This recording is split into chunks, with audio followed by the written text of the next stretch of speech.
I didn't measure this very well, but you'll survive. Thanks, honey.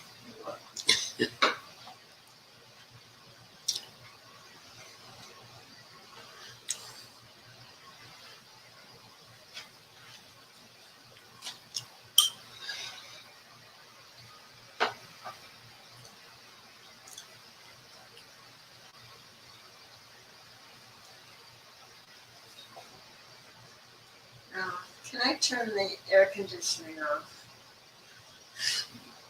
Absolutely.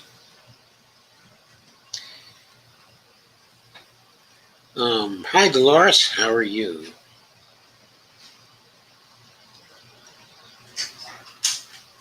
I'm going to be sharing for a few minutes, so please excuse me while I do.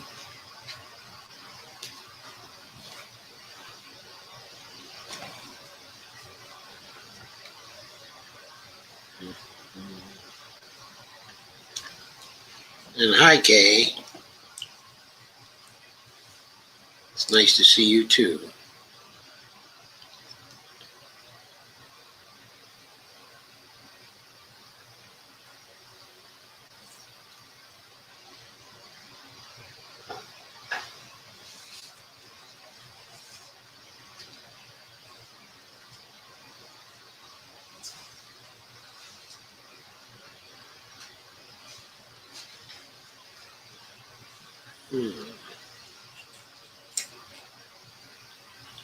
Here we are. Thank you for sharing, everyone.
I didn't know, but you'll survive.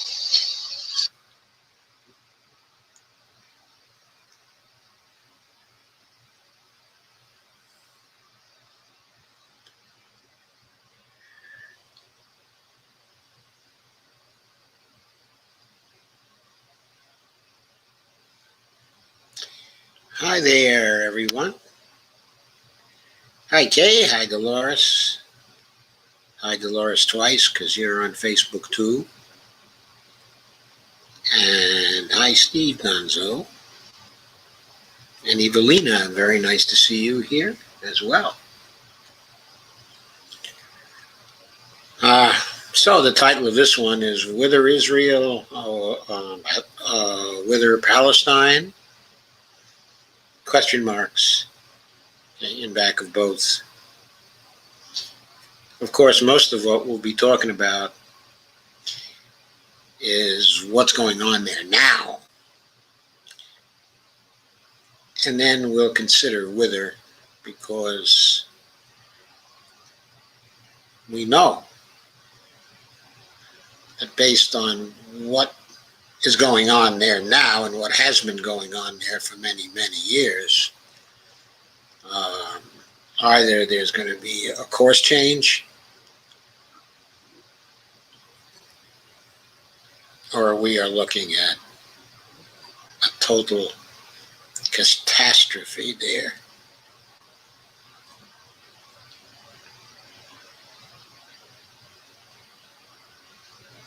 catastrophe of such magnitude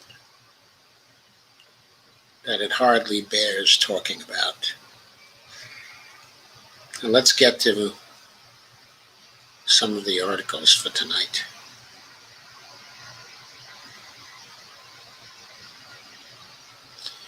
First, of course, you know this. Within hours of the ceasefire on May 21st,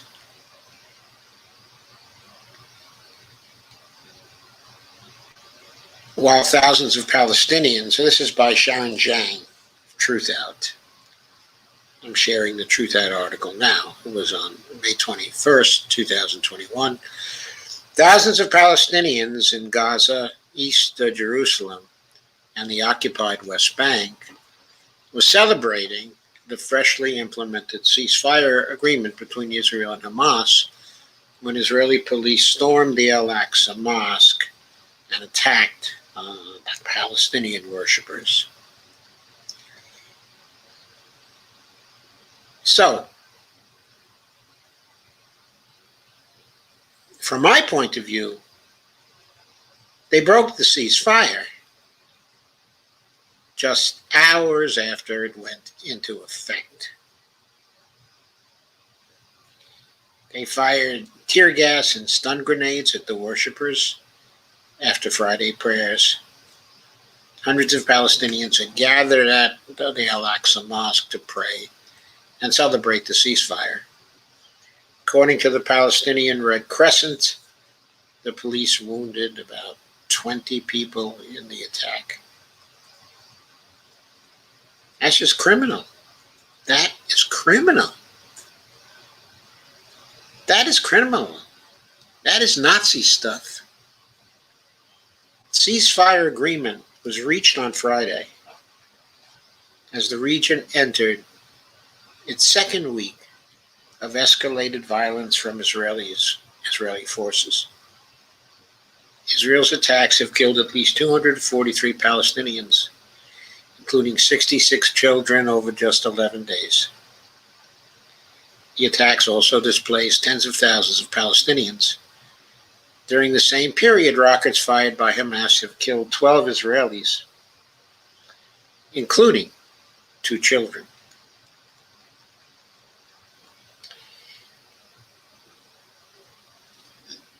It doesn't always make sense to me to quote those contrasting figures, because after all, this is a disaster caused by the Israelis.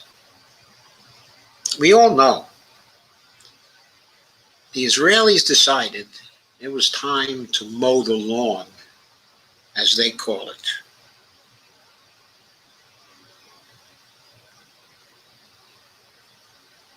When this first started up, it was the Israelis who started it by trying to clear Palestinians out of their homes in East Jerusalem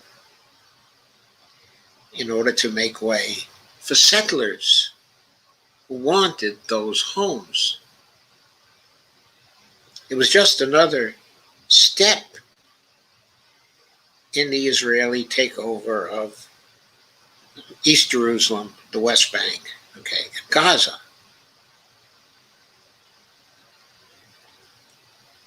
After the war of 1973, the Israelis were left in possession of those places, which according to international law were occupied territories. They were not,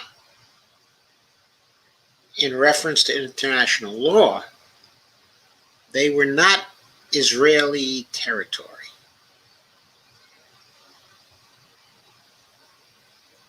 The occupier of occupied territories, according to international law,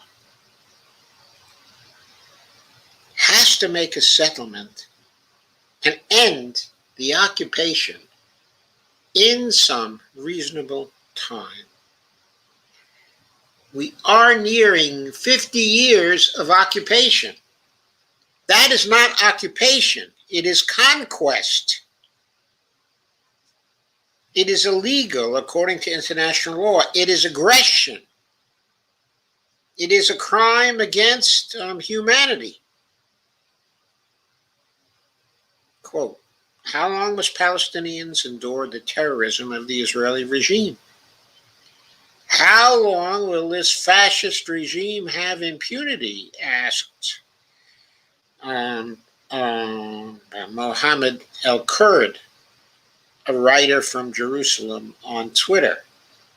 El-Kurd also retweeted a photo of a man who was apparently injured by a stun grenade that hit his mouth, breaking his teeth, noting that Israeli occupation forces, IOF soldiers, intentionally shoot in the head and the upper body to cause lasting trauma, unquote, and adding, quote, many U.S. police departments are trained by the IOF, unquote.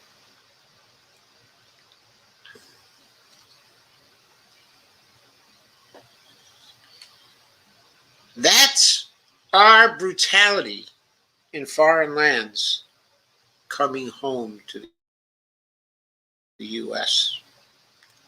That's in part why our police are so brutal and why they've begun to take away our democratic rights here.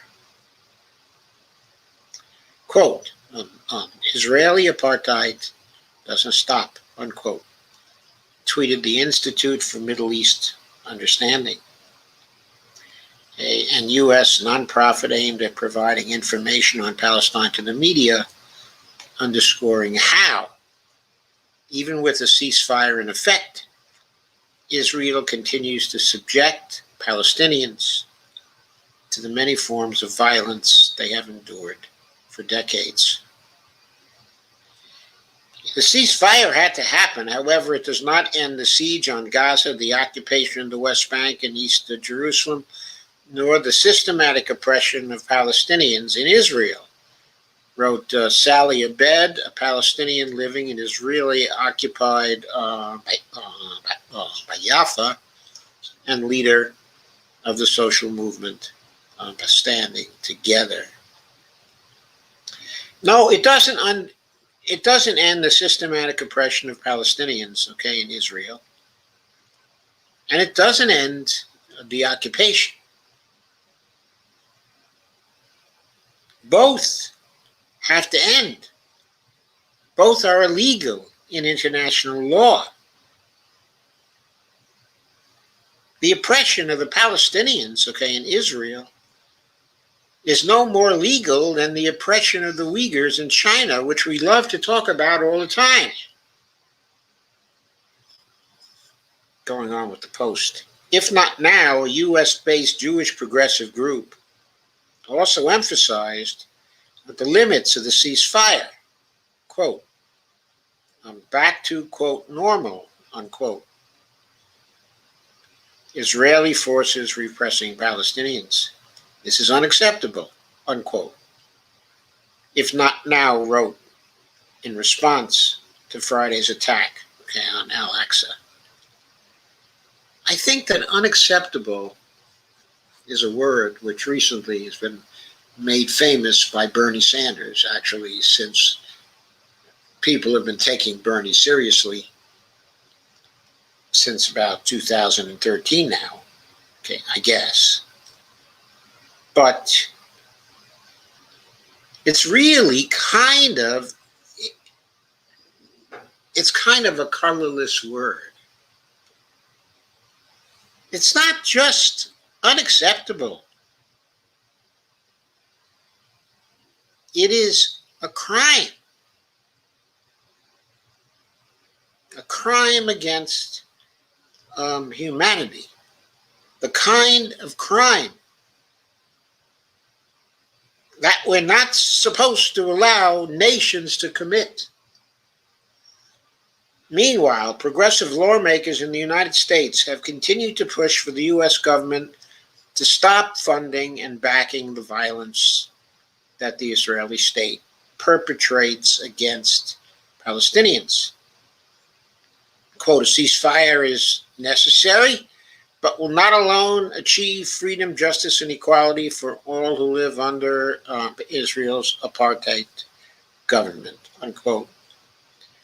Wrote Rashida Tlaib on Twitter, quote, the U.S. must condition funding to uphold human rights and end the funding entirely if those conditions are not met. And I have to add, this is not the only area where the U.S. is not conditioning funding based on upholding human rights. It's not doing it in Saudi Arabia either. Of course, for years, Saudi Arabia has been slaughtering the people, of Yemen. And we have assisted in the slaughter. We have assisted in the war crimes taking place there. President Joe Biden had evidently increased pressure on Israeli Prime Minister by Benjamin Netanyahu over the past few days to agree to a ceasefire. But the White House has shown no signs of stopping a planned $735 million weapons sale to Israel, despite the fact that the progressives in both chambers of commerce are pushing resolutions to stop the sale.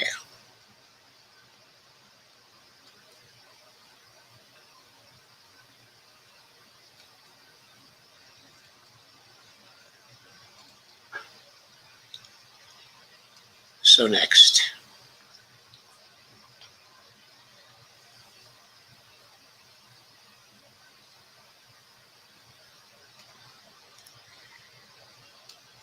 I thought this one, which was some days ago now, May 18th, was also of great interest. This is by Patrick Coburn.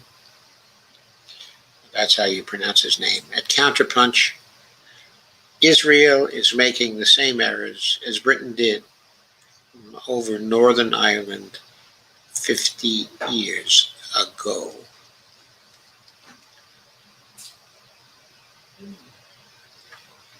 And 50 years ago is when Israel, in earnest, began making these errors right after the 1973 war.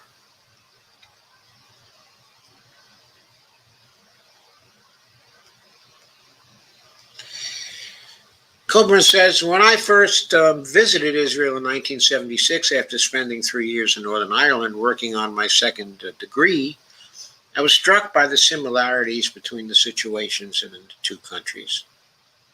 It is therefore entirely appropriate that on the same day that the Israeli-Palestinian crisis was exploding this week, an inquest in Belfast was reporting on a mass killing by the British Army in Belfast half a century earlier.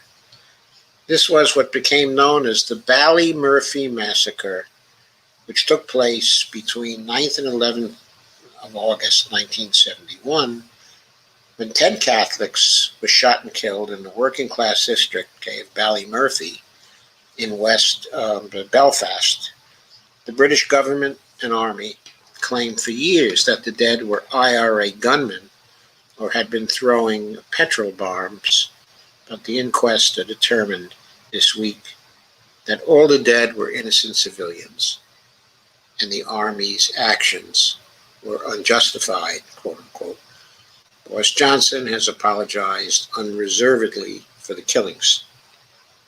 An important parallel between Northern Ireland then and Israel, Gaza today, is that in both cases, grossly excessive military force was and is used to try to solve political problems that it only succeeds in exacerbating. In the case of the Ballymurphy shootings, which took place during the introduction of internment without trial. The British government managed only to delegitimize itself, to spread hatred against itself, and to act as the recruiting sergeant for the provisional IRA. As in Northern Ireland half a century ago, the Israeli security services keep announcing that they are winning famous victories and killing enemy commanders as if local leaders of the ragtag paramilitary forces of Hamas and Islamic Jihad are irreplaceable military technicians. Israeli Prime Minister Netanyahu says that Hamas and Islamic Jihad will, quote, will pay a heavy price for their belligerence, unquote. No doubt they will. But the heaviest price will be paid by civilians in Gaza. Like in the last such conflict in 2014, 2,000 Palestinians and 73 Israelis were killed in a war, quote unquote, lasting 67 days. In some respects, not much has changed since then. But that in itself is significant because Donald Trump was the most pro-Israel and anti-Palestinian president ever to occupy the White House. He and his son, Jared Kushner, Jared Kushner, enthusiastically endorsed Netanyahu's thesis that Israel can achieve a lasting peace, while at the same time keeping the Palestinians in a permanently subordinate position as a defeated people. That is what the settlers in Israel have been trying to achieve. That is their dream, the permanent subjugation of the Palestinians as a people.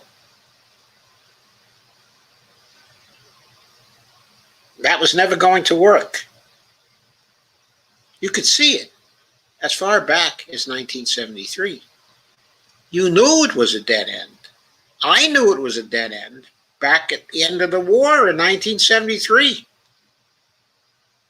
I said to myself, oh no, they're doing the wrong thing. They're going down the wrong road. And whatever success they have going down this road, years and years and years from now, they are going to pay the piper.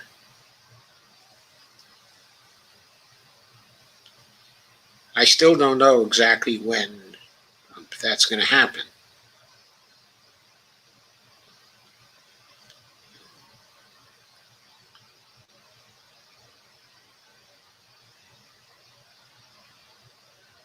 But I've hated watching this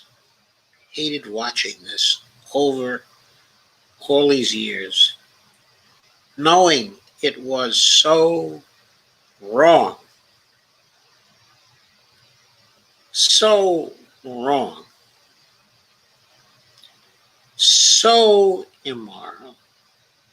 so illegal, so monumentally stupid, so guaranteed to turn the whole world against Israel, to poison the well for the continued existence, of Israel.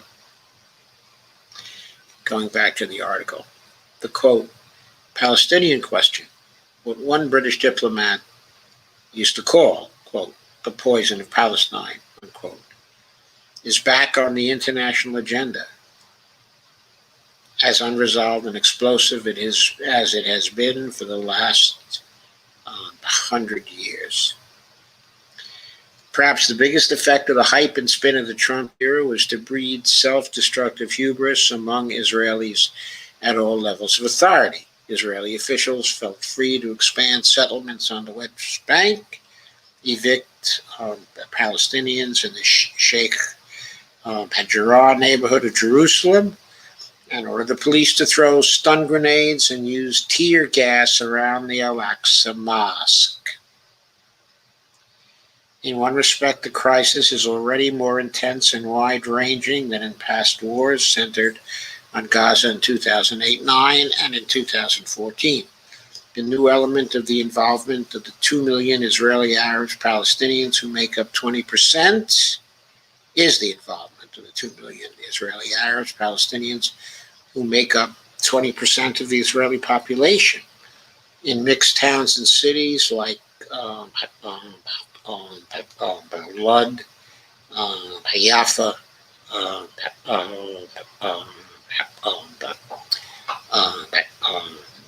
Accra, and Haifa, synagogues and mosques, shops and cars have been attacked and individuals beaten.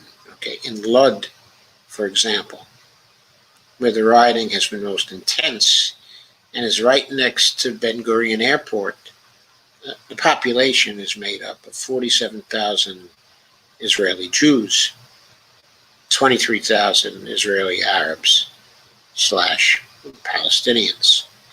Similarity between Israel and Northern Ireland goes beyond an exaggerated and counterproductive use of military superiority to solve a political problem at the most fundamental level. Both countries contain two hostile communities of roughly equal size living intertwined in a small place. Northern Ireland Catholics and Protestants each number about 1 million, while in the more politically fragmented area between the Jordan River and the Mediterranean Sea live 14 million people, 7 million of them Israeli Jews, and 7 million Palestinians. The area may be divided by fortified walls and frontiers, but it is essentially a single political unit, as the spread of violence from Jerusalem to Gaza to Israel and to the West Bank has demonstrated in the last few days. In Northern Ireland in 1971, the British government made a disastrous mistake of using the British Army to prop up what was sometimes called, quote, the Orange State, unquote. This meant that Catholics would have to accept a second-class status in a state run by Protestants, something that, regardless of their acceptance or rejection of physical force, the Catholics were never going to do. The determination of the Catholic community not to roll over should have been obvious from day one of the Troubles, but it took the British government 30 years to take this on board. When it finally did so, the outcome was the Good Friday Agreement of 1998, which shared power between two communities with very different identities, culture, and loyalties.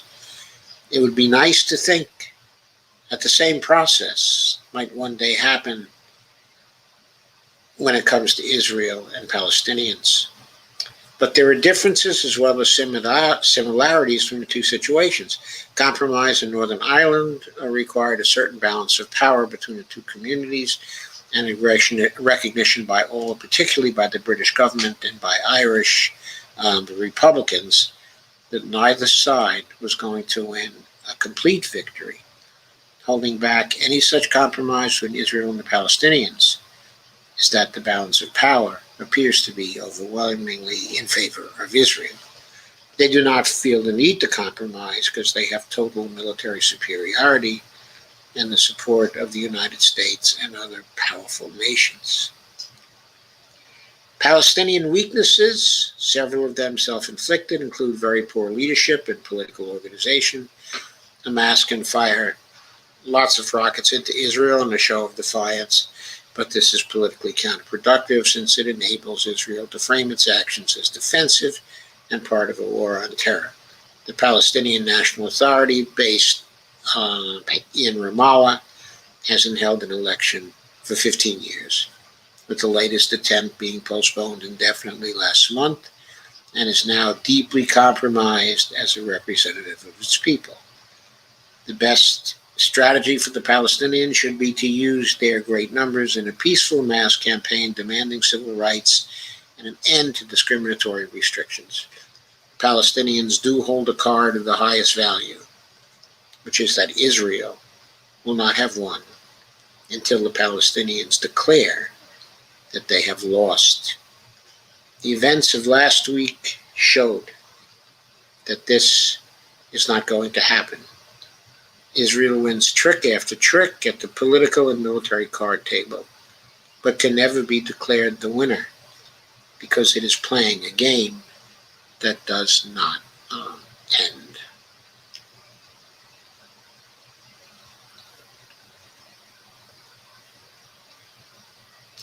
There is no winning for Israel.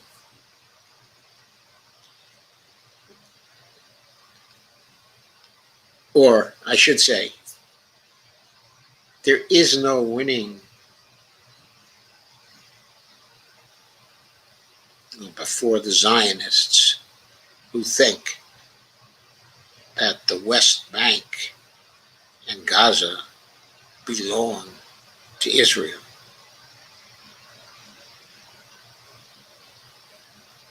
There can be no winning for them, because even if they were successful, all that could possibly mean is that they would be successful in the genocide of the Palestinians. And that is not winning, because it would doom Israel to eventual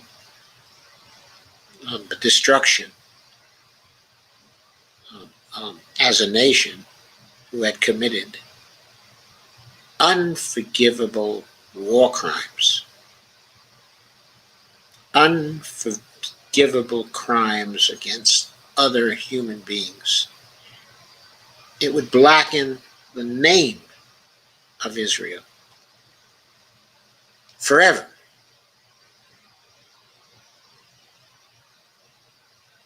If they did win this entirely immoral and stupid campaign of conquest of the Palestinian territories, they will never get the rest of the world to accept such a conquest. Here's one from May 20th by Norman Solomon. Why Israel blows up the media offices and targets but journalists. There's Israel blowing up the Jallah Tower during an Israeli airstrike in Gaza on Saturday, May 15th. They targeted the 11th-floor Jallah Tower, housing Qatar-based Al Jazeera television and the Associated Press news agency, among many other media outlets. Israel's missile attack on media offices in Gaza City last weekend was successful. Gratifying response came quickly from the head of the Associated Press, which had a bureau in the building for 15 years. Quote, the world will know less about what is happening in Gaza because of what happened today. For people who care about truth, that's outrageous. For the Israeli government, that's terrific. There's ample reason to be horrified, but not shocked. Israel's military began threatening and targeting journalists several decades ago. And the United States, of course, sat still for it. The big defenders of the freedom of the press that we are, sat still for it several decades ago. We complained about such restrictions all over the world then, but not when the press was facing those kinds of odds in Israel. This was done in tandem with its long-standing cruel treatment of Palestinians. Rather than reduce the cruelty, the Israeli government keeps trying to reduce accurate news coverage. The approach is a mix of deception and brutality. Blow up the cameras so the world won't see as many pictures of the atrocity.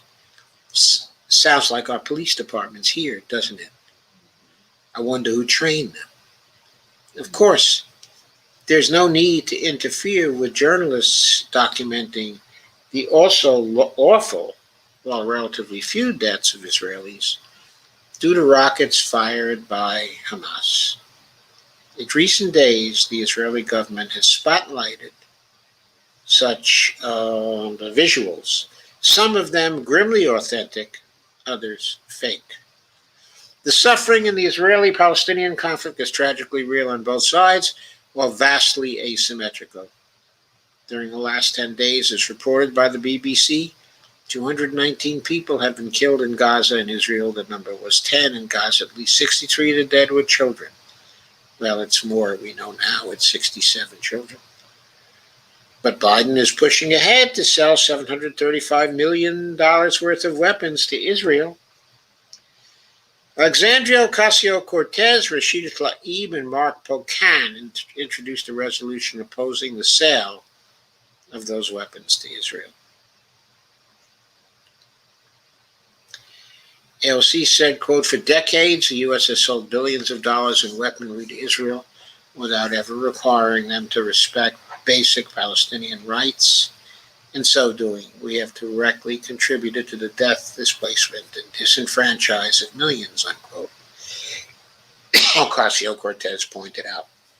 Tlaib, the only Palestinian American in Congress, said, quote, "The harsh truth is that these weapons are being sold by the United States to Israel with a clear understanding that the vast majority of them will be used to bomb Gaza. Approving this sale now, while failing to even try to use it as leverage for a ceasefire, sends a clear message to the world. The United States is not interested in peace and does not care about the human rights and lives of the Palestinians," unquote.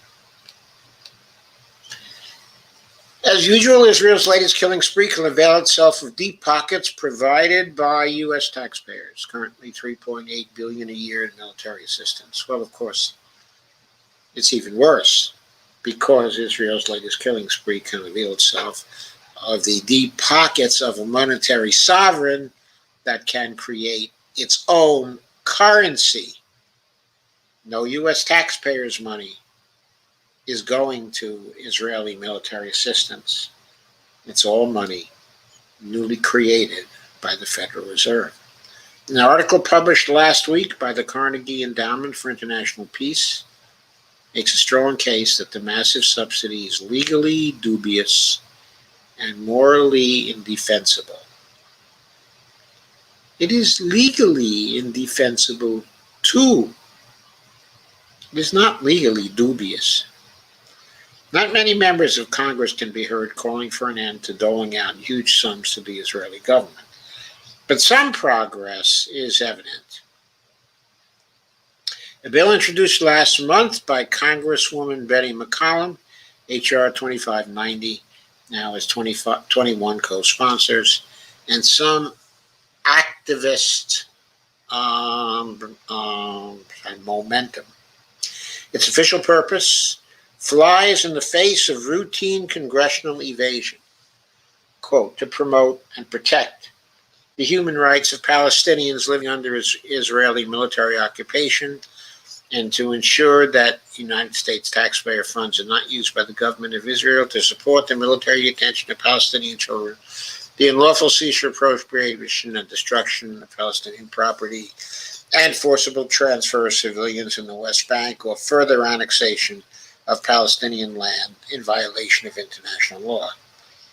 Right now, the government of Israel is exerting deadly force on a large scale to underscore an assertion of impunity, in effect, wielding power to subjugate Palestinian people with methodical disregard for their basic human rights. The process involves reducing, as much as possible, the eyewitness news coverage of that subjugation.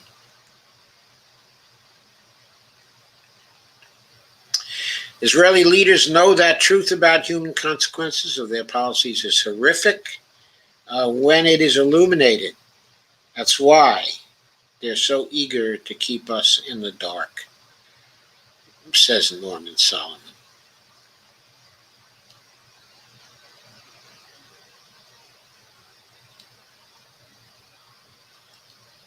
Next.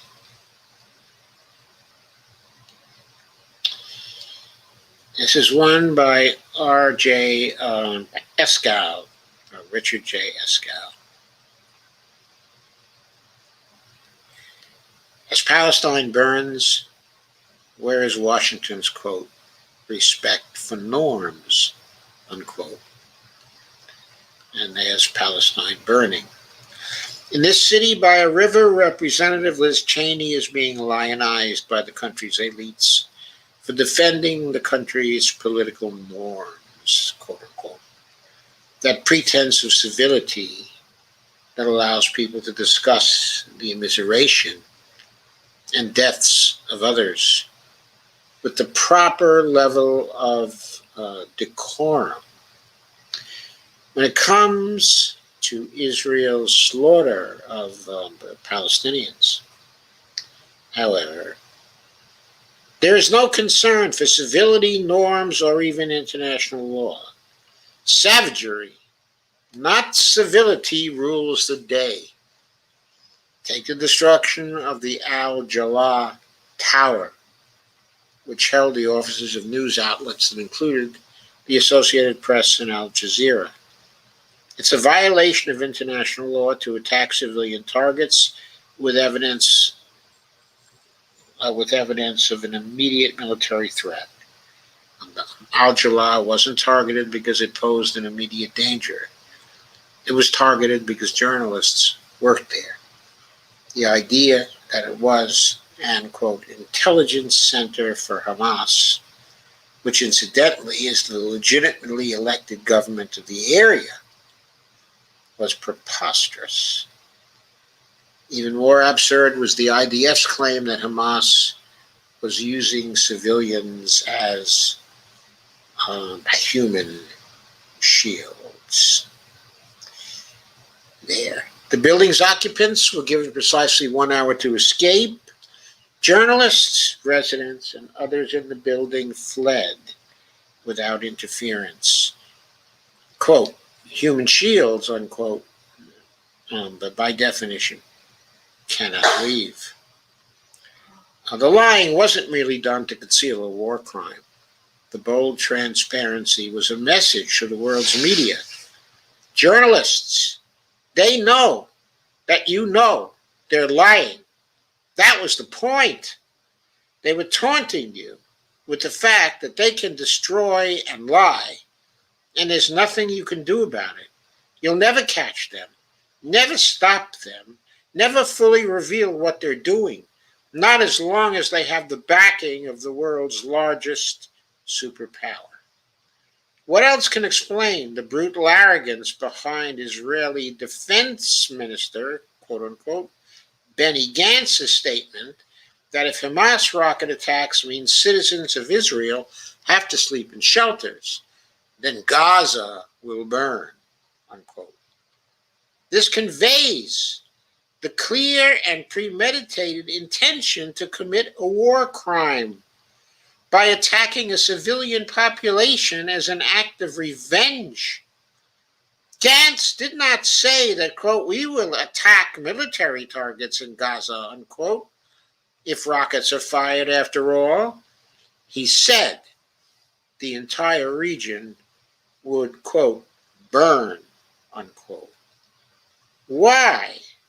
Again, because he knew he could. Gantz is considered a, quote, moderate, unquote, or, quote, centrist, unquote, in Israeli politics and ran to the left against right-wing Prime Minister Netanyahu. But that comes with a caveat. In the Israel of recent decades, the moderates, quote unquote, tend to be hawkish and militaristic as the right. In Israel, quote, moderates, unquote, advocate superficially reasonable solutions while doing nothing to advance them, spew violent rhetoric at the drop of a hat, and back the military machine whenever it really counts. In other words, it's a lot like the United States. Representative Cheney, it should be remembered, is being lionized by Democrats and out-of-power establishment Republicans for reportedly, quote, standing up for the rule of law, unquote, by voting for the impeachment of Donald Trump. It's conveniently forgotten that Cheney has promoted unconstitutional voter suppression and that she was put in politics by a father who lied to the public and committed war crimes. Cheney has been refashioned as a voice of sanity against the mob that attacked the Capitol on January 6th.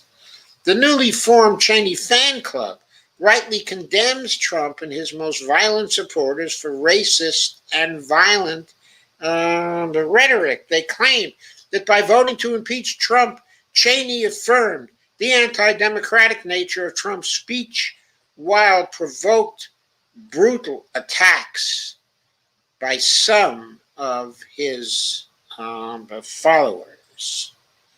It's odd then that they don't have the same concern about Israel's politicians, whose rhetoric is even more extreme.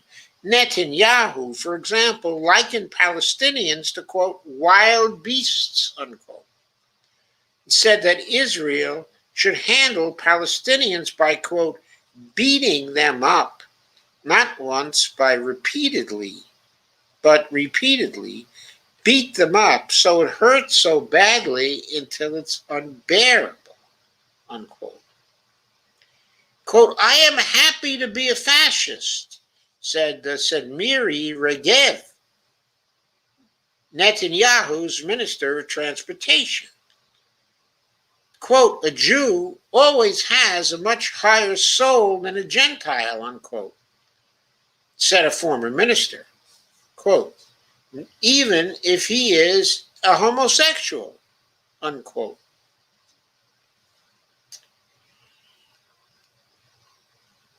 Racist, homophobe statements. There's more, but you get the idea. These extremist politicians triggered mobs and arsonists who make the January 6th crowd look like facilitators at a sensitivity seminar. And yet somehow, the finely tuned antennae of the civility crowd never vibrated. Few condemnations of this rhetoric, worse than Trump's, can be found in the town beside the Potomac. Not that Netanyahu and his ilk are always wrong. Quote, I know what America is, unquote. Netanyahu once said, quote, America is a thing you can move very easily, unquote. He had that right, says Richard Eskow. As pictures of dead and dying children flash across the world screens, we will undoubtedly hear clucking from some of America's politicians who are already hearing that, quote, diplomatic initiatives, unquote, are underway, now that death has already rained from the sky and great damage has been done. But what did America's leaders do when it counted, before the mass killing started, when their words could have saved lives? Speaker Nancy Pelosi said this on May 11th, quote, I condemn the escalating and indiscriminate rocket attacks by Hamas against Israel. Israel has the right to defend herself against this assault, which is designed to sow terror and undermine prospects for peace. For his part, President Biden said this on May 15th, Israel has a right to defend itself when you have thousands of rockets flying into your territory. My hope is that we'll see this coming to a conclusion sooner rather than later.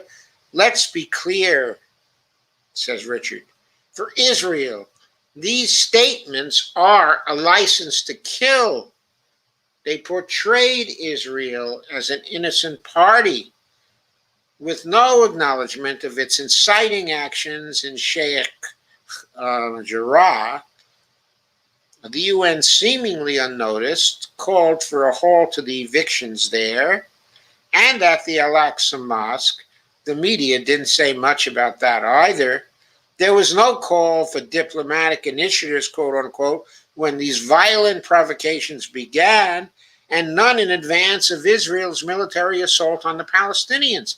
Just green lights as far as the eye could see, any lamentations now, and nothing more than crocodile tears. Gantz's threat was a promise of collective punishment.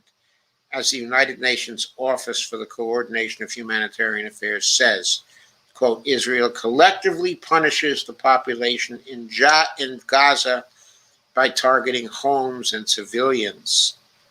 A crime against humanity, that is. That is worse than a war crime. Collective punishment is worse than a war crime. This violation of norms, too, goes unnoticed in Washington's, quote, civility first, unquote, circles. NPR described Biden's response to the escalating situation as, quote,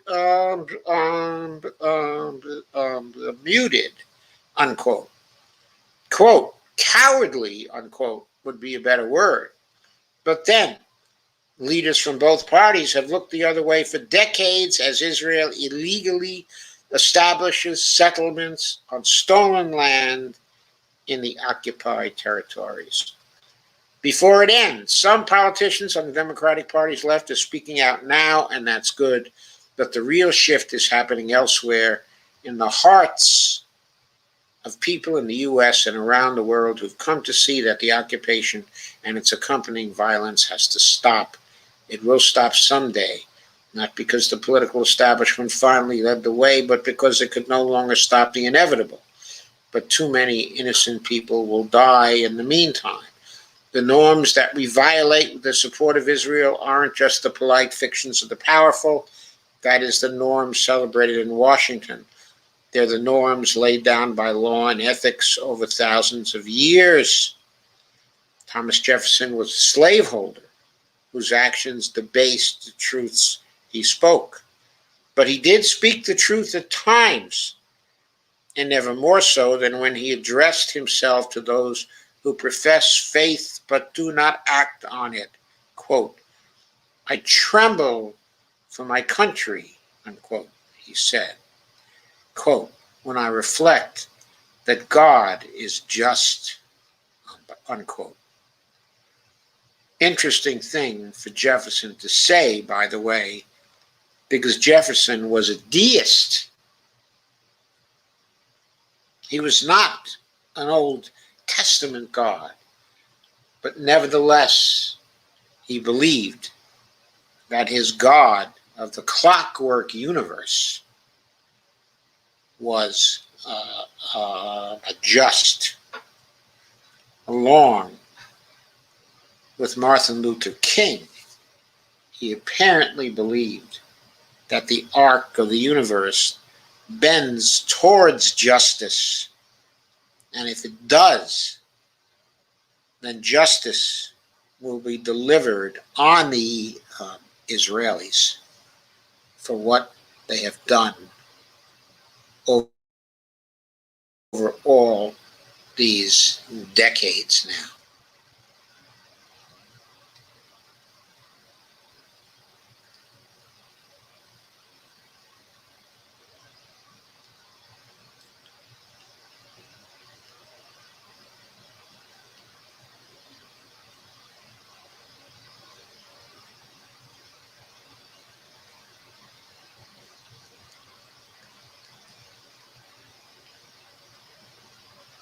On Friday, May 21st, Common Dreams, Julia Conley, staff writer. Quote, this has to stop. Palestinian rights advocates condemn anti-Semitic incidents in the United States. Palestinian rights advocates on Friday condemned recent reports of attacks on Jewish people, saying anti-Semitic violence is counter to the fight for freedom for Palestinians. Groups including If Not Now and Jewish Voice for Peace, as well as individual Palestinian activists, spoke out after videos surfaced showing a group of men in accosting diners in a predominantly Jewish neighborhood in Los Angeles on Tuesday. The video emerged amid reports of other attacks.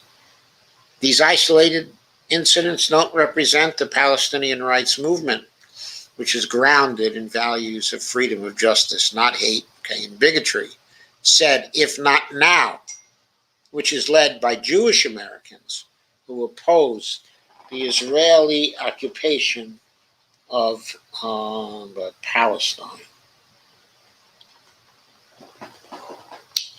The safety of Jews and Palestinians must be achieved together, unquote. That's from a tweet by If Not Now org. In Los Angeles, according to the New York Times, a witness of the incident said a group of men ran from their vehicles towards a crowded sushi restaurant and asked of the diners, quote, "Who's Jewish?" unquote. In a separate attack in the city this week, the drivers of at least 2 cars chased down an Orthodox Jewish man while shouting anti-Semitic slurs. The New York Police Department is investigating an assault on a Jewish man in Times Square Thursday evening. And synagogues in Illinois and Arizona were also vandalized in recent days. Amnesty International strongly rejected the notion that attacks on Jewish people in places of worship are being perpetrated, quote, in the name of protesting the actions of the Israeli government, unquote. Anti-Semitism is hatred, said Executive Director Paul O'Brien.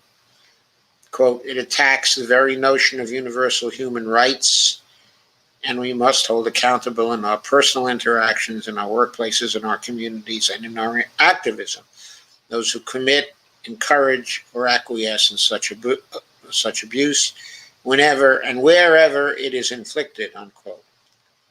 Amnesty's research campaigns, and this is also a quote, advocacy and statements pertaining to Israel are focused on the actions of the Israeli government.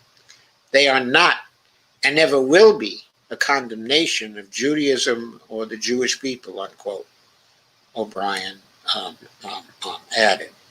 And Rebecca Vilkomerson, a former executive director of Jewish Voice for Peace, noted that Palestinians who demand freedom from Israeli occupation, quote, have consistently spoken out against anti-Semitism and continue to say clearly, even as they fight for their very survival, that anti-Semitism is antithetical to their values, unquote.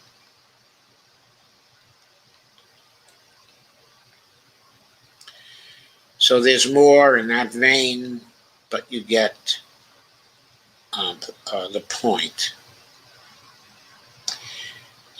Jihad Abu Salim said anti-Semites are never welcome in the movement for justice and peace in Palestine. Pass it on, he tweeted.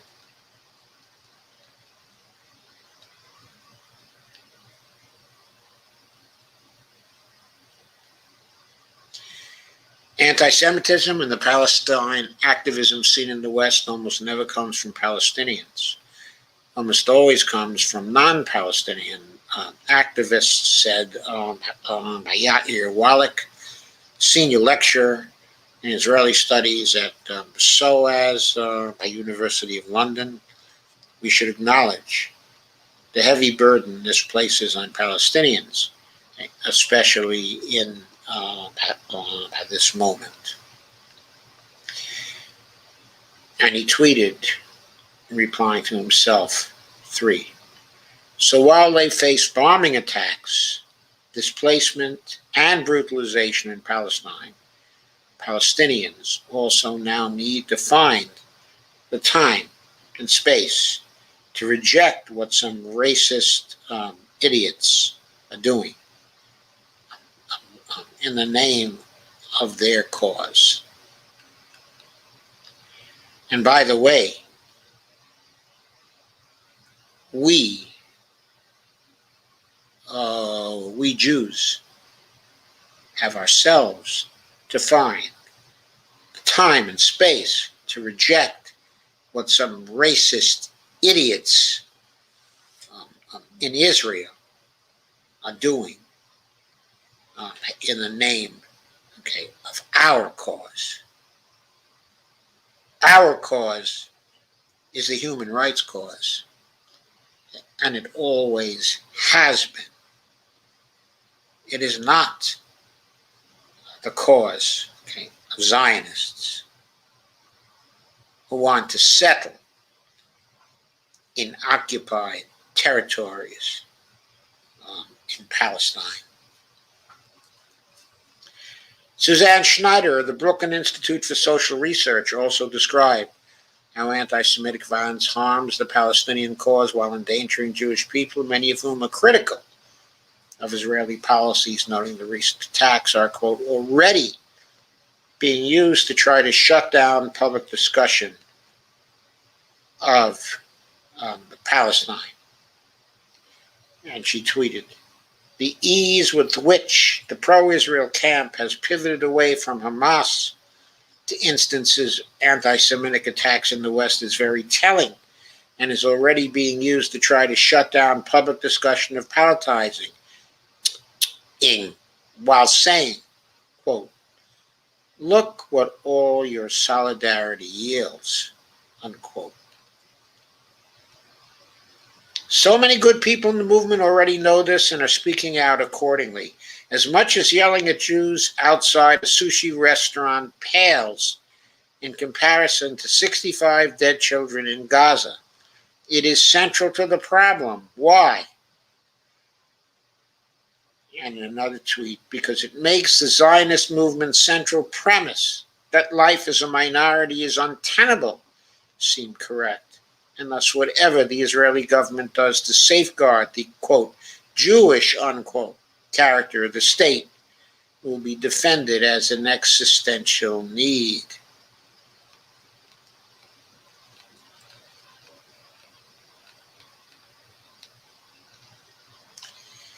And there were tweets from Ilhan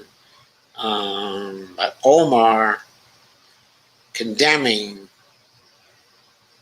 the anti-Semitism and saying this has to stop. And Jamal Bowman tweeted, we've seen an increase in anti-Semitic and Islamophobic hate in New York City and nationwide. Hateful words, hate crimes, and other forms of violence. We must stand together to condemn hate. And so we must.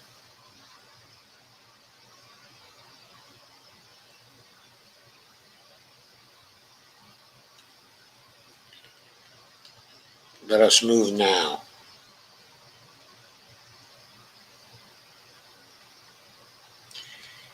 to a seemingly unrelated something in Georgia, here in the United States.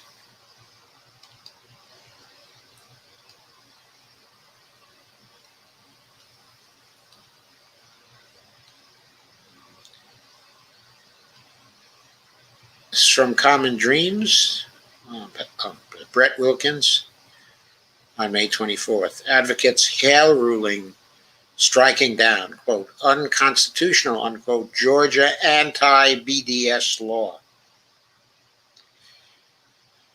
This ruling comes at a crucial moment and makes clear the Constitution of the United States protects participation in the BDS movement. There's a sign from Code Pink supporting BDS. Free speech and Palestinian rights advocates on Monday hailed a ruling by a federal judge declaring the unconstitutionality of a Georgia law prohibiting the state from doing business with anyone advocating a boycott of Israel. U.S. District Court Judge Mark Cohn's 29-page ruling addresses the 2016 Georgia law stipulating that, quote, the state shall not enter into a contract with an individual or company unless the contract includes a written certification that such individual or company is not currently engaged in and agrees for the duration of the contract not to engage in a boycott of Israel. After plaintiff Abby Martin, an award-winning U.S. journalist and filmmaker critical of Israeli crimes against Palestinians, refused to sign the pro-Israel oath, a planned paid speaking engagement at Georgia Southern University was canceled, announcing her lawsuit in which she was represented by the Council on American Islamic Relations, CAIR, and the Partnership for Civil Justice Fund, PCJF. Martin declared in February 2020, I will not forfeit my constitutional rights by signing this pledge. Cohn's ruling states that Georgia law, quote, prohibits inherently expressive conduct protected by the First Amendment, burdens Martin's right to free speech, and is not narrowly tailored to further a substantial state interest, unquote. Quote, the requirement that parties seeking to contract with the state of Georgia sign a certification they're not engaged in the boycott of Israel is also unconstitutional compelled speech, unquote. Cohn wrote, citing as precedent the U.S. Supreme Court's 1982 NAACP versus Claiborne Hardware Company ruling, a landmark decision protecting the right to boycott.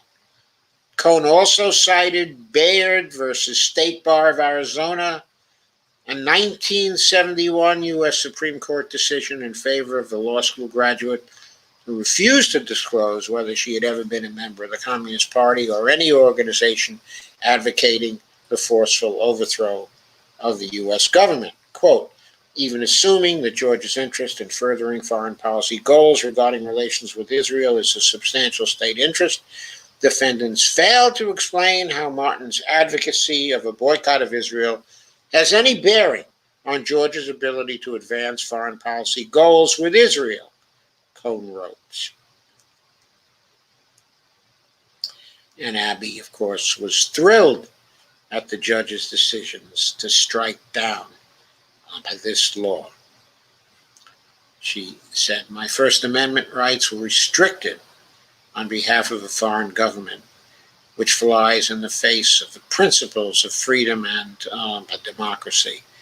She was 100% right.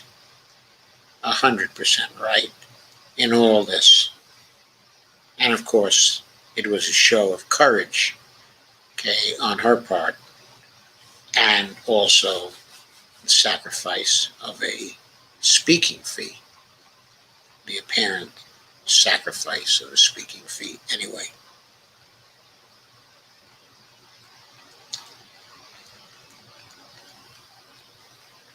So there are a series of quotes here from Abby Martin and the organizations and attorneys supporting her.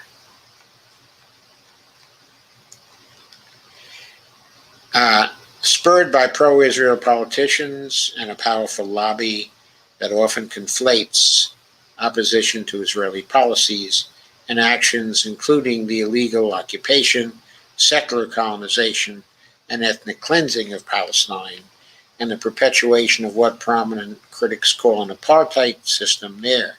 Legislatures in dozens of states have passed laws targeting the nonviolent BDS movement for human rights. However, federal courts have now ruled that anti-BDS laws in 3 states, Texas, Arkansas, and Georgia, are unconstitutional. You have no idea how happy I am to see those findings. Next,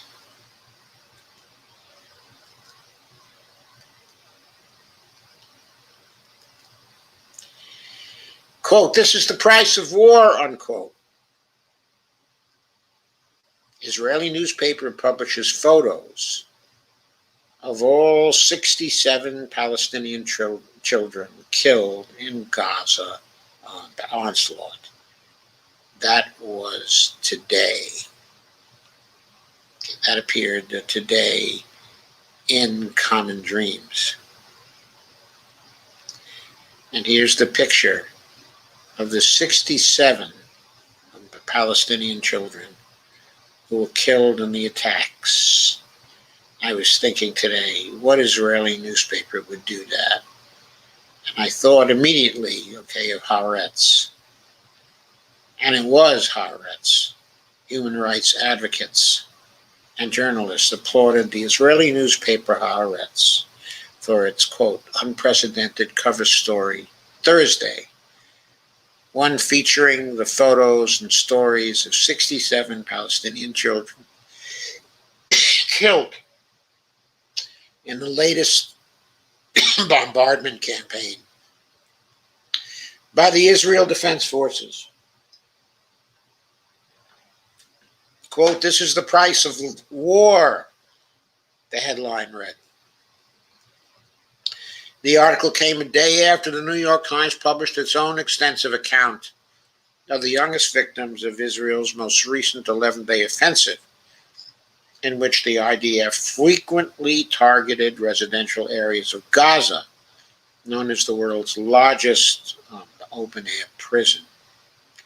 Haaretz's focus on the children killed in Gaza was especially noteworthy, said author and Brooklyn College professor Louis Fishman, considering the newspaper's, quote, readers also send their children to fight in Israel's wars, unquote. Quote, "This is unprecedented," unquote, Fishman tweeted. While Haaretz leans to the center-left editorially, Israel's mainstream media has traditionally not covered the Palestinian casualties of the IDF's campaigns and the Israeli government's violent policies, said journalist Khaled Badiab. And he tweeted, "Going against Israel's mainstream media practices, today's Hebrew edition of Haaretz publishes the photos of the 67 children who were killed in Gaza."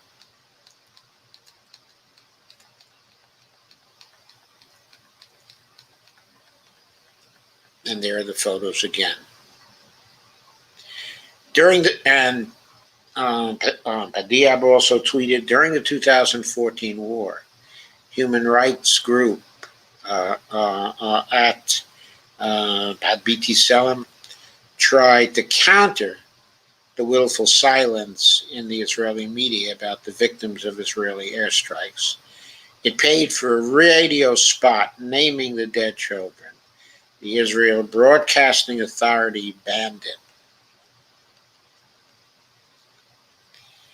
And there's a YouTube of the broadcast up here entitled "The Children Have Names."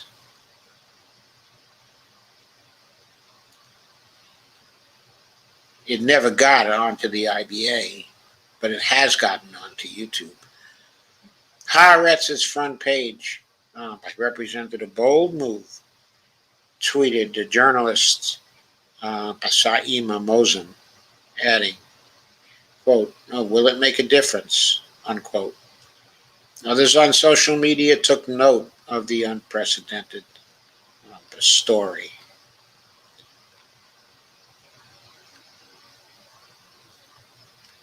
And there were a number of tweets on that. "Conversations around Israel-Palestine are changing in Jewish communities across the globe," unquote, tweeted the rabbi and author Abby Stein. Quote, "It's about time As Jewish Currents editor-in-chief Ariel Angel wrote last week in The Guardian, since Israel's 2014 50-day assault on Gaza, which killed more than 2,100 Palestinians, rights advocates have seen the growth of a small but committed Jewish anti-occupation movement. In the last week and a half have brought an even larger circle of the community to a place of reckoning, unquote.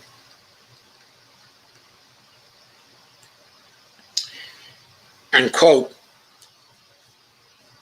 from Jewish Currents. We've seen Jewish politicians, celebrities, rabbinical students, and others speak up loudly for Palestine. We've seen a powerful display of solidarity from Jewish Google employees, asking their company to sever ties with the IDF. At Jewish Currents, the left-wing magazine where I am now the editor-in-chief, Ariel Angel says, "We asked for questions from readers struggling to understand the recent violence. We've been deluged. These questions, taking in aggregate, paint a striking portrait of a community at a turning point. In Israel, the Haaretz front page appeared to touch a nerve, garnering at least one outraged response from Oded Revivi, head of the Efrat Regional Council in an Israeli settlement in the West Bank, who said Haaretz's article was evidence that, quote, people pity the wrong mothers, unquote. That's so outrageous. On social media, Meirev Zanstein of the International Crisis Group said rather than the, quote, price of war, the Haaretz front page specifically shows the price of, quote, Israel's, unquote again, continued military rule, dispossession, discrimination, and violence, unquote. That it does. Sorry, I forgot to share it, though I think that I read it sufficiently loudly and clearly that you can still get it. And finally, from Common Dreams, Kenny Stansel, also today, Israeli airstrikes on Gaza, quote, may constitute war crimes, says UN human rights chief. I'm not sure that they're war crimes because they are occupation crimes. In my understanding, those are crimes against humanity, which are even worse than war crimes. War crimes, after all, are committed in war. But this is not a war. This is an occupation.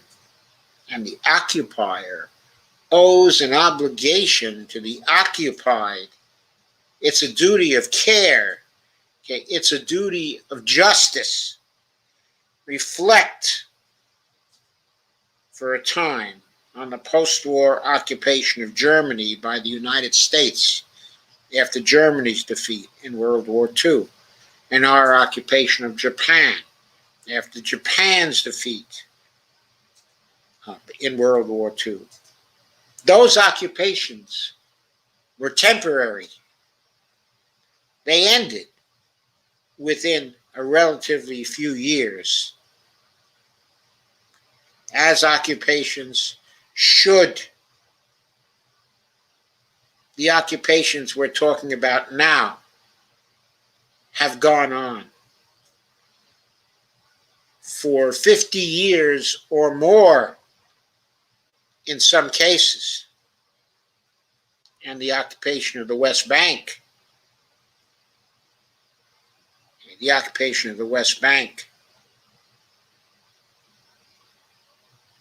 is nearing his 50th year, of course. Anyway, Michelle Bachelet is of Chile, is the UN human rights chief. Some may recall she herself was a victim of torture during the Pinochet regime, in Chile. The United Nations High Commissioner for Human Rights said Thursday that Israel's most recent airstrikes on the besieged Gaza Strip, which killed more than 200 Palestinians and decimated civilian infrastructure, quote, may constitute war crimes, unquote, and also warned that preventing further escalation of violence depends on addressing the fundamental issues of displacement and ongoing occupation. And Michelle's Bachelet speech was delivered at a special session of the UN Human Rights Council requested by Pakistan on behalf of the Organization of Islamic Cooperation and Palestine. The United States would provided diplomatic and military support to Israel throughout its latest assault on the occupied Palestinian territories, unquote, did not sign up to address the talks, I should say, quote, did not sign up to address the talks where it has observer status, appearing to shun the ninth session held on Gaza since 2006, Reuters reported. Israel's 11-day bombardment of Gaza killed over 240 Palestinians, injured nearly 2,000, displaced tens of thousands, exacerbated the COVID-19 pandemic. I wonder how many people will end up being killed, essentially, by COVID-19, but indirectly by displacement, and this attack because of what it did to the healthcare facilities, of Gaza, and because of what it did in crowding people together and further spreading COVID-19 among the Palestinians. A full-fledged humanitarian catastrophe with widespread hunger and lack of access to clean water and electricity, of course, and healthcare. The bombing campaign included, quote, shelling the missiles fired from fighter aircraft and attacks from the sea, unquote, she noted. And quote again, all are reportedly targeting members of armed groups and their military infrastructure. Israeli attacks resulted in extensive civilian deaths in industry, as well as large-scale destruction and damage to civilian objects. Quote, despite Israel's claims that many of these buildings were hosting armed groups or being used for military purposes, we have not seen evidence in this regard, unquote, she added. While it is, quote, a violation of international humanitarian law to locate military assets in densely populated civilian areas or to launch attacks from them, she said in apparent reference to Hamas, whose projectiles killed 10 people in Israel, quote, the actions of one party do not absolve the other from its observations under international law, unquote.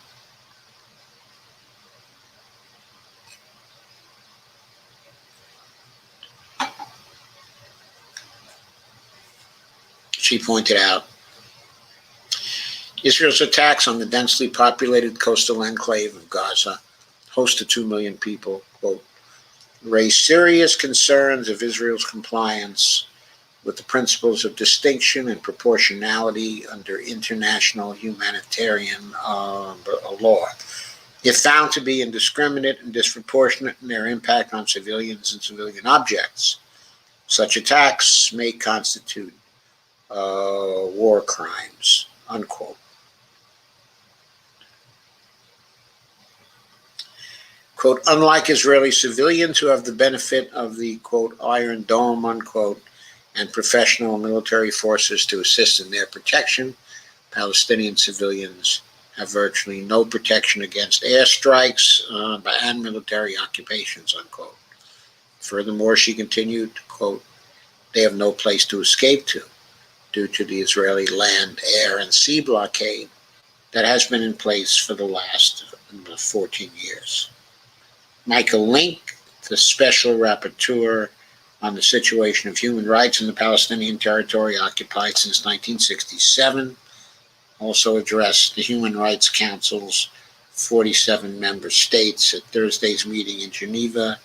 He described Gaza as the world's largest open-air prison, quote unquote, where residents are, quote, cut off from the outside world, unquote, by Israel's comprehensive and illegal blockade, quote unquote. So there were more comments, okay, in this vein, but that's basically the story. What is to be done? What is to be done? The Israelis will obviously continue their policies of periodic attacks,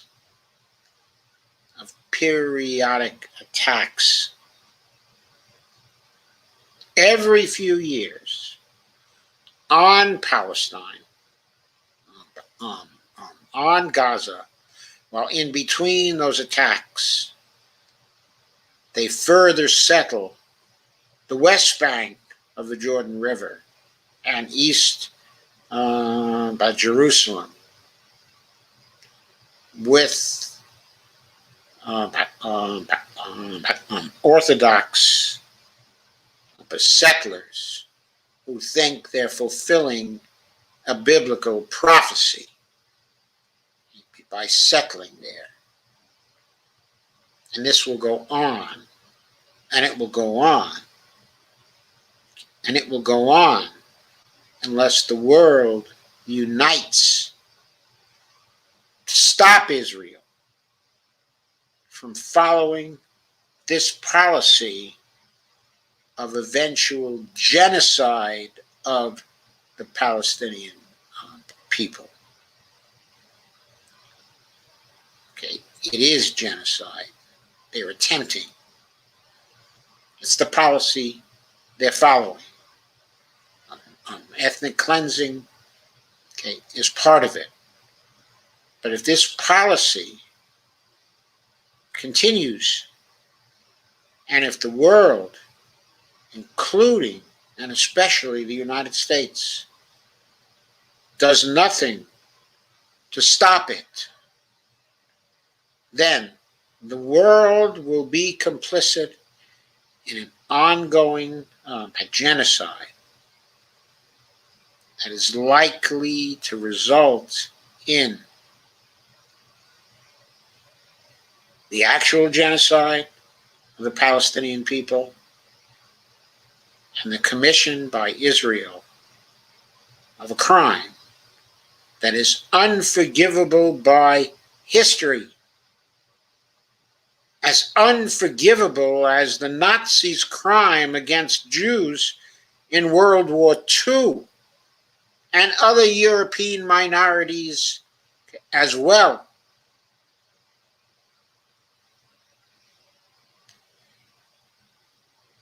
We must never forget the crimes that were committed by the Nazis. We must never forget all the people those crimes were committed against. And particularly, of course, the 6 million Jews who were victims. But we also must know that between the Jordan River and the Mediterranean Sea live 7 million Palestinians.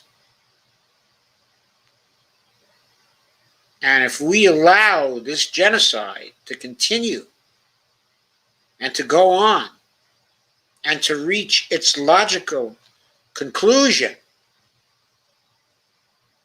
then this crime will be even worse than the Nazis' crime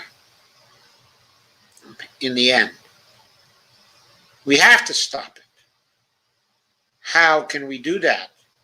The international community, including the United States, has to put aside perceived political interests and perceived but erroneous perceptions, of national interest, which are strongly debatable anyway,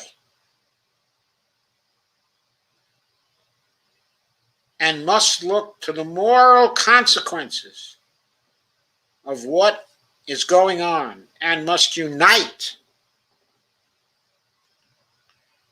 to force the Israelis to end this campaign.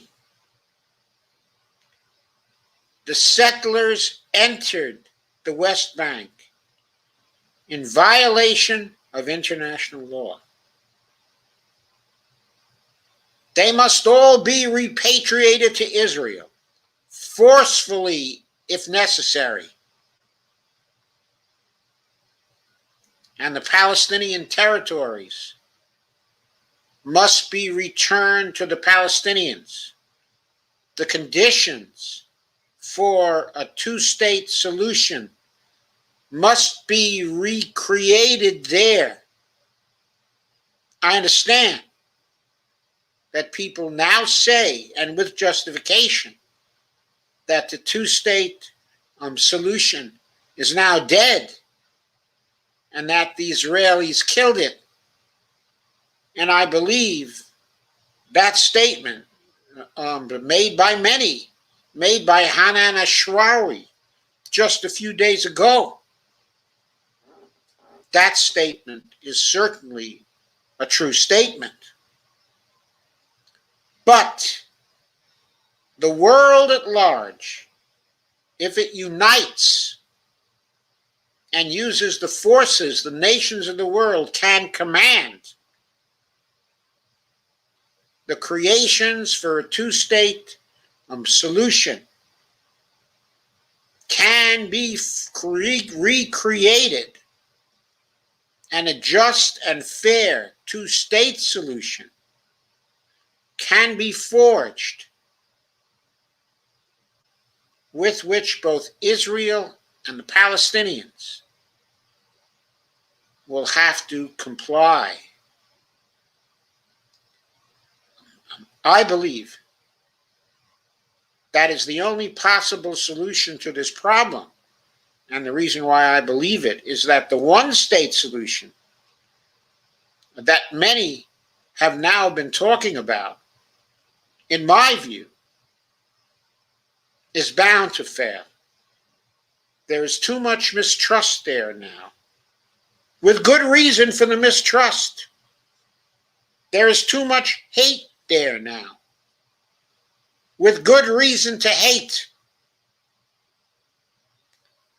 There have been too many crimes already committed there over the years.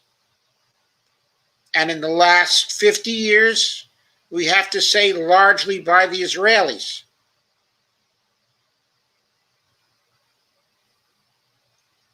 But those are facts on the ground there. We cannot dispel those facts on the ground by talking about a one-state solution, a one-state secular democracy that might be forged in Palestine. I believe that is more impractical than forcing a two-state solution there. I think the Palestinians need a state. I think the Israelis are totally committed to having a state. But I don't think all the Israelis, are committed to having the West Bank and having Gaza and having East Jerusalem. I don't know this for sure. I don't know what the polling data show. But I suspect that a majority of the Israeli population doesn't think that the conquest of the West Bank and its annexation by Israel, and that the annexation of Gaza by Israel, I don't think the majority of Israelis think that that is right. There might be a majority of Israelis who might think that's what has to happen because that's the only practical way to protect the Israelis in the long run. That might be the case, but I think that majority might be persuaded by an enforced peace guaranteed by international military force. Such a peace might persuade the heavy majority of Israel that that kind of two-state solution could bring the security they need but to them without the need of having the permanent moral stain that they will have on their state and on Israeli history if they continue with the current genocidal campaign against the Palestinians. So that is my take. I'm still for a two-state solution. I think when one can be imposed, and then I think over the years, fruitful economic relations between the Palestinian state and the Israeli state will develop and will commence and will create the lack of hate and the eventual trust. I'm not saying this won't take 50 years, it probably will. But if there's continued enforcement of this particular solution, then in 50 years, a true peace might arise between the Palestinian Arabs, and the Israelis. And what of the Palestinians who are citizens, of Israel? To my mind, for them, there can be only one fate that is in accord with international law. And that fate is that Israeli courts guarantee their full legal participation in Israeli society, having the same rights as any other Israeli, if they choose to stay and live in Israel. And by the way, if that can be achieved, that would be a major factor in creating long-term trust between the Israeli state and the Palestinian state, the components of the two-state solution that I favor. It's time for Israel to stand up for internal justice within its own borders. It's time for them to push away apartheid in all its forms, and with it, to push away fascism, the fascism that the Israelis have been evolving. And I have to say that as someone who is Jewish, that fascism should be taking over in Israel.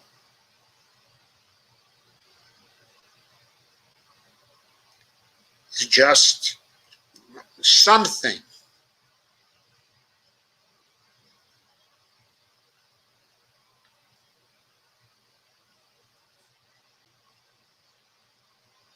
that is very, very, very personally hard to bear.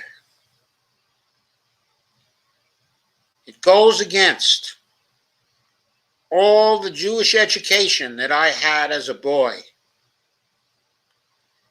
It goes against all of my family background. It goes against all my further education. And I hate that fascism in Israel as much as I hate the forces of fascism here that we now fight and that now threaten democracy in the United States.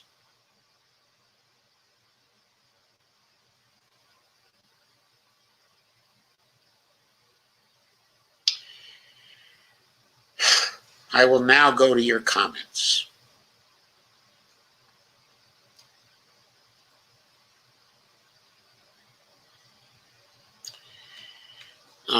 Irene Salgado Cabanera says, hello everyone, it's Gregory Mallard. I'm using my fiance's account since I'm an FB president. Hey Greg, great to see you here. Evelyn is giving a thumbs up. Steve Gonzo is doing something that I can't tell using this interface.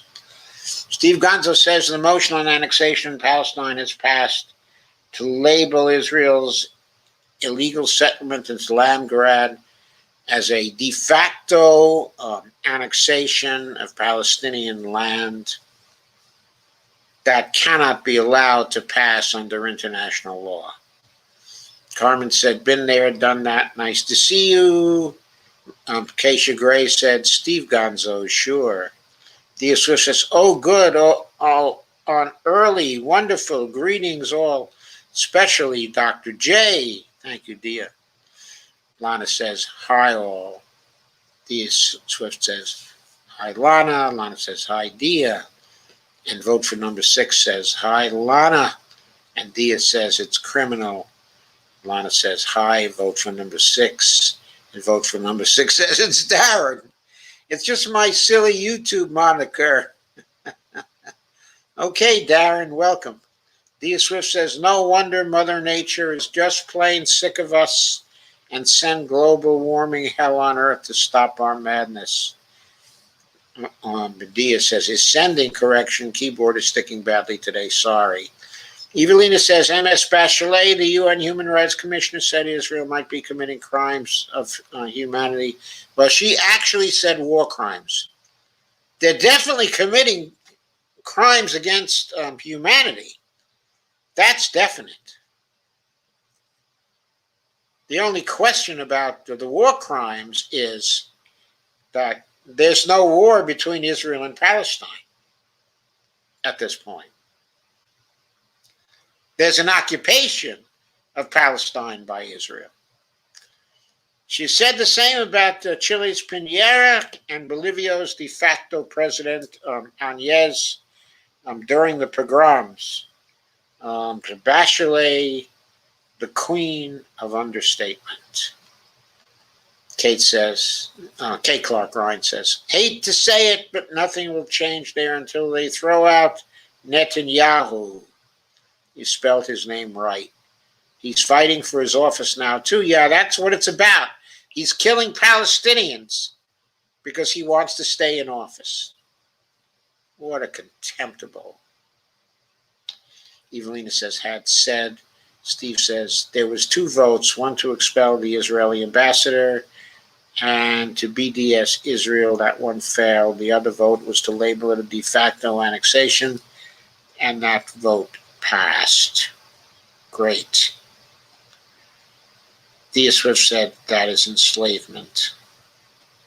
Steve Gonzo said, yes, setting the ground for sanctions. Steve Gonzo on YouTube said, otherwise known as Ghost Start, said, sent an icon, which I can't read through this interface. And Lana said, hi, Steve. Evelyn says, the world would do Israel a favor by stopping Netanyahu's course, which only sparks global sentiments of anti-Semitism, wrongly so, but that some might argue justifiable. This is a real danger for the Jewish diaspora and Israelis themselves. Is this too far-fetched a scenario? No, it will definitely, the actions of Israel, however unjustly applied to Jews of other countries, will undoubtedly be applied to Jews of other countries. The world is so used to scapegoating Jews for terrible things that happen that it's certainly going to happen here again. It seems so natural. Steve Gonzo says, new information has come to light about thousands of mostly Yemeni children believed to have been abducted in the 1950s. And Al Jazeera had an article, The Shocking Story of Israel's Disappeared Babies. Dia says, no winning for Israel, but plenty of bullying. Kay says, Evelina, there are protests against him almost every day in Israel. Dia said, so will tourists stop going to Israel? Evelina says, it would be as horrendous as the present scenarios of the anti-Muslim sentiment and racist policy in much of the West. Evelina says, the mass media neglects to inform, of course, because they're trying always to shape the news according to their narrative. Thea says it'll probably take another COVID wave in the U.S. like India has to humble America long enough to reflect and see their criminal faces in the mirrors, of destiny. I don't even think that will do it, Dia, because certainly what COVID has done here should already have done that. Comparing ourselves to Australia, comparing ourselves to New Zealand, comparing ourselves to Taiwan, comparing ourselves to China in terms of how we have handled COVID should have already humbled us.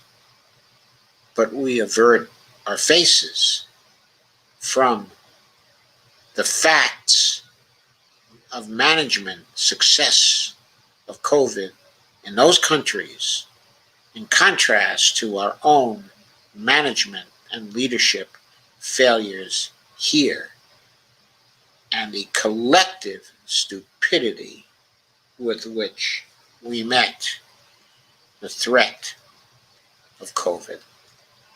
Kay says, exactly, I usually see it on RT. Evelina said, of course, but many Jewish activists and critics of Israel are censored, silencing their rightly dissent in the West. Evelina says, Israel needs left leadership. It does. It does. Its best leadership ever was left leadership. When the socialists were leading Israel, that was the time when it was behaving in at least a fairly decent way. Yes, I know about the crime of the Nakba in 1948, but that crime was not committed by an Israeli state. There was no Israeli state at that time.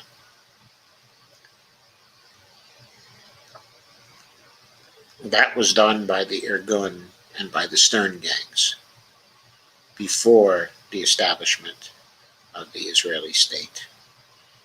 And Lana says, wow, higher soul sounds a little crazy.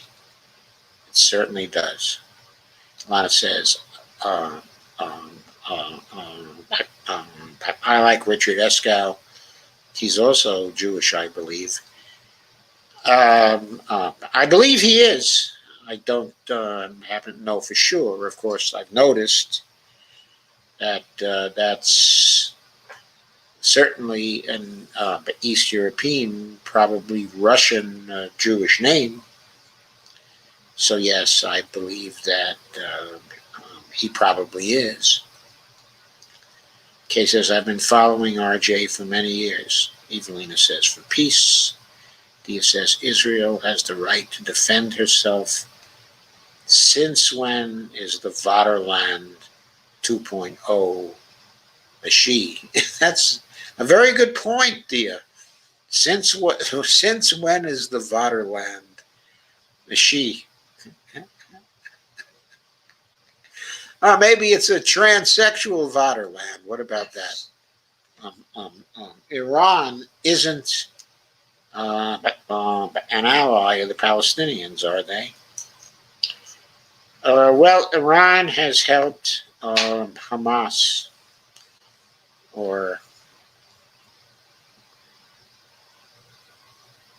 I think they have helped Hamas,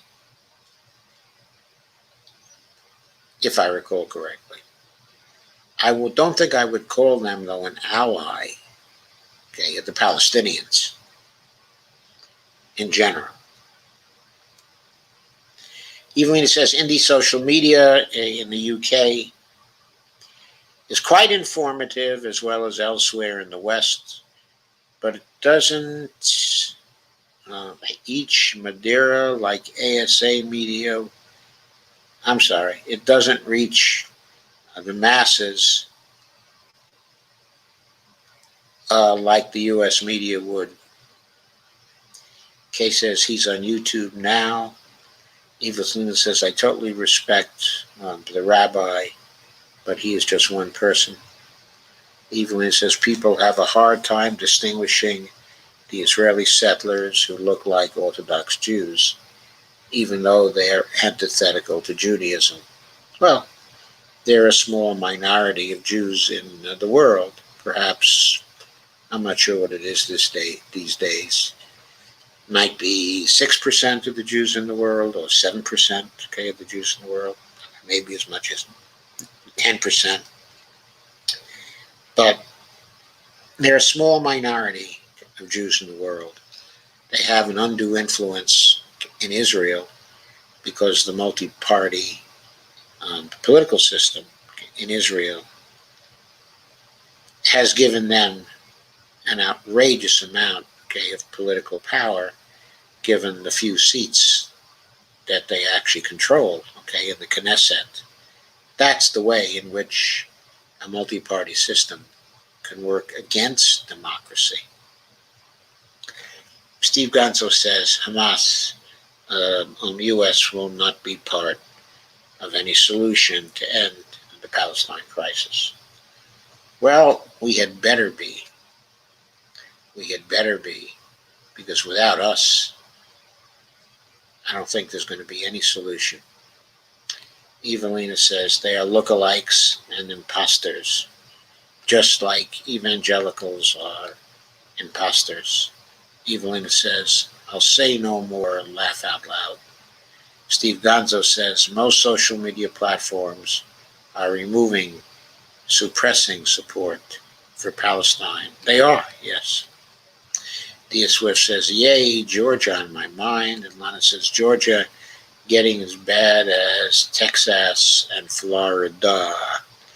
And Lana says, unconstitutional, yay. And Dia says, oh my stars, 67 children reprehensible. Lana says, 67, ugh, rest in peace. Evelina says, that is sad. Meanwhile, Republican Representative Justin Humphrey announces $3 million bounty for Bigfoot on the floor of the Oklahoma legislature. Kay says, Steve Gonzo, remember when people saw Bigfoot in Ohio many years ago? Laugh out loud, I do. Evelina says, Steve Gonzo, they are not independent, if this is the case. Evelina says, but you're not suggesting indie media censoring itself, are you? Bonnie said, there was a young girl online near destroyed buildings in Palestine. She said she was only 10. What should I do?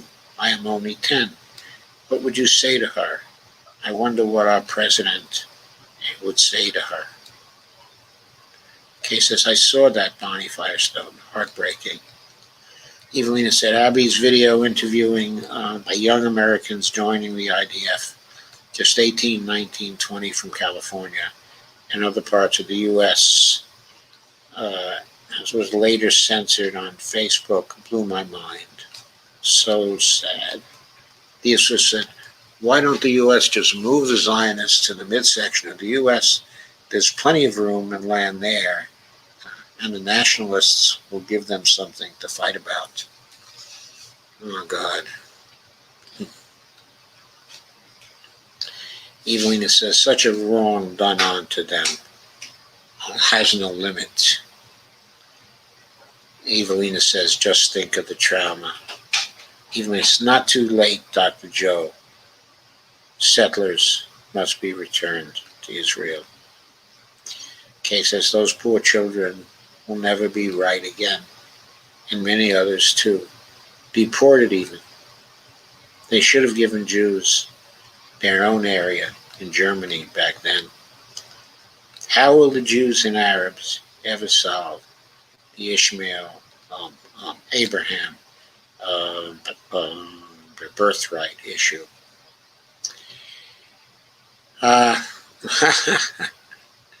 Well, I think the way to solve that is not to take it so seriously.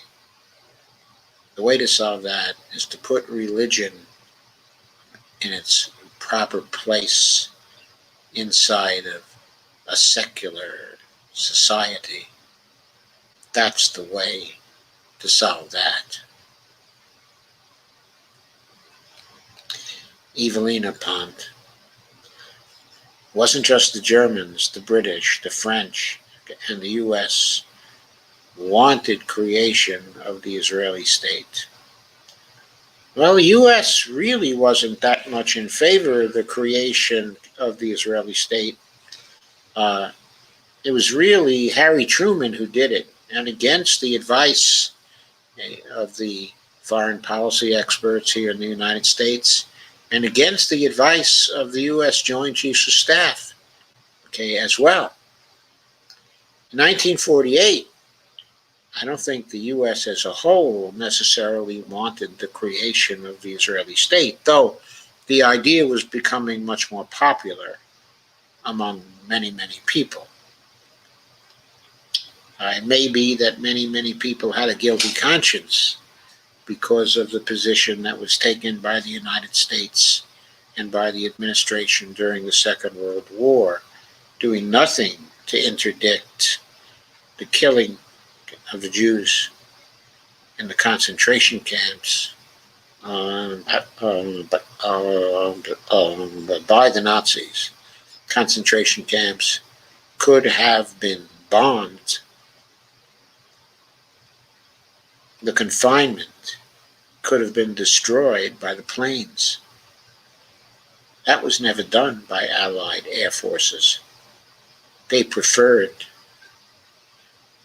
to bomb either military targets or civilian areas. They never tried to save the Jews by freeing them from the concentration camps. Before the Holocaust began in earnest. Kay says, Evelina Pond, would have been better in the EU though. Evelina says the EU came after. I know, I said Germany area. Evelina said Zionists wanted to reclaim the Holy Land, the Holy Land. Yes, I met a neighbor today who happened to remark in passing that she and her sisters had visited the Holy Land. Yes. Kay says, doesn't make it right. Evelina says, definitely not. Steve Gonzo says, state-sponsored narratives are crumbling. Evelina said, thank you for that clarification on that, on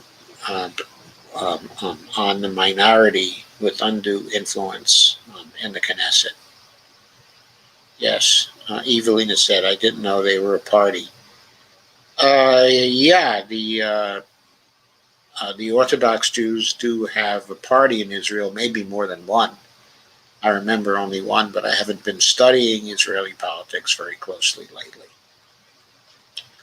Except to notice the frickin' right wing seems to have taken it over. Dia says, where's that wacky lady that always goes off subject with personal sob stories tonight? She's usually here like clockwork. Dia, there is no such wacky lady here. Lana says, I saw that kid too, just awful. Okay, and Dia says, oh, there she is. So the wacky lady is Lana, Dia? Evelina said, thank you for that bit on Harry Truman too. Laugh out loud. So much. Okay, I don't know. There's a piece, there was an interview that Paul J. did, okay, at analysis.com. But Paul J. Is the former editor, okay, of the Real News, editor-in-chief, okay, of the Real News, who started his own place now, okay, known as analysis.com. And he did a recent interview with by Larry Wilkerson, who used to be the aide, okay, the main aide to Colin Powell, okay, at the time of the onset, okay, of the Iraqi war. Okay, and Larry is great on foreign policy. Okay, and he's now a professor, okay, an advisor to all kinds of people. But he was giving his account to Paul J. of what had gone on in the Middle East historically, starting with the founding of Israel, okay, in 1948. And he gives a very nice account of that. So if you can find that online, I certainly recommend what Larry Wilkerson had to say. Now, he views this mostly from the standpoint of the national interest of the United States and whether the continued defense of Israel is really in our national interest anymore.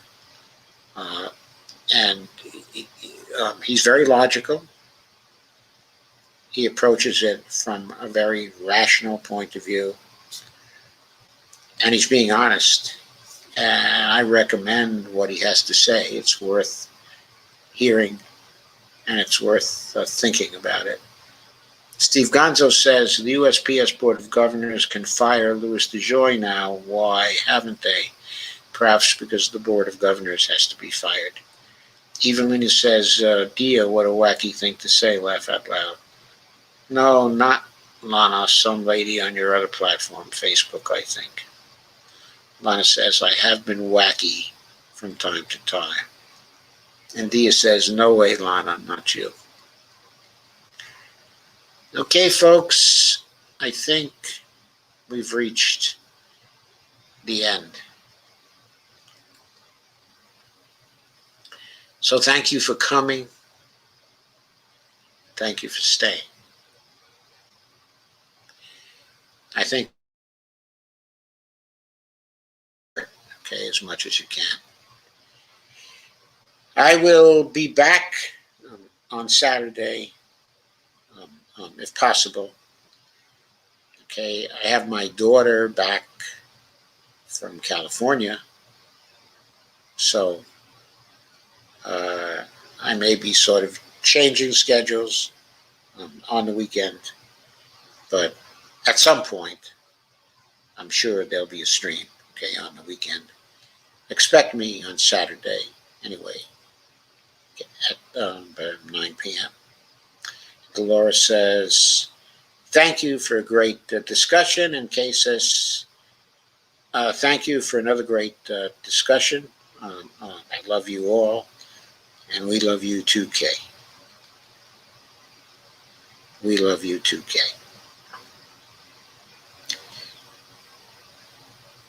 And we'll see you soon.